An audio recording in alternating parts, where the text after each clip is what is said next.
Hello, എല്ലാവർക്കും പുതിയ വീഡിയോയിലേക്ക് സ്വാഗതം. ഇന്ന് ഉത്രാട ദിനമാണ്. എല്ലാവർക്കും ഉത്രാട ദിനാശംസകൾ. തിരുവോണത്തിൻ്റെ തലേ ദിവസമാണ് ഇന്ന്. തിരുവോണ ദിവസത്തേക്ക് വേണ്ടിയുള്ള പച്ചക്കറികളും പഴങ്ങളും ഒക്കെ വാങ്ങിക്കേണ്ട തിരക്കിലായിരിക്കും. ഇനിയുള്ള 4 ദിവസം മാവേലി മന്നൻ തൻ്റെ പഴയ രാജ്യപര്യടനം നടത്തുകയും പ്രജകളെ അനുഗ്രഹിക്കുകയും ചെയ്യും എന്നാണ് വിശ്വാസം. അങ്ങനെ ഇന്നത്തെ എൻ്റെ പൂക്കളം ഇട്ട് കഴിഞ്ഞിരിക്കുന്നു. ഇതാണ് ഇന്നത്തെ എൻ്റെ ഉത്രാടപ്പൂക്കൾ. അങ്ങനെ മാവേലിയെ ഭഗവാൻ മഹാവിഷ്ണു സുതലത്തിൻ്റെ അധിപതിയാക്കി. സത്യസനാതന ധർമ്മം അനുസരിച്ച് സ്വർഗം മാത്രമല്ല ഉള്ളത്, സ്വർഗത്തേക്കാൾ സുന്ദരവും മഹാശ്രേഷ്ഠവുമായ ലോകങ്ങളുണ്ട്. അതിലൊന്നാണ് സുതലം. സുതലം ഭൂമിക്കടിയിലാണ്. സുതലത്തിലേക്ക് മാവേലിയുടെ ബന്ധുമിത്രാദികളെല്ലാം കൂടെ പോകുകയും ചെയ്തു.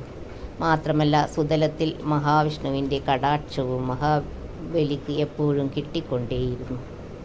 അതുമാത്രമല്ല, വർഷത്തിലൊരിക്കൽ ചിങ്ങമാസത്തിൽ തൻ്റെ പ്രജകളെ കാണാനുള്ള അനുവാദവും മഹാബലി മഹാവിഷ്ണുവിൽ നിന്നും നേടുകയും ചെയ്തു. അടുത്ത വിശേഷം നാളെ പറയാം. നിങ്ങൾക്ക് ഈ വീഡിയോ ഇഷ്ടപ്പെടുമെന്ന് വിശ്വസിക്കുന്നു. Please subscribe. Thanks for watching.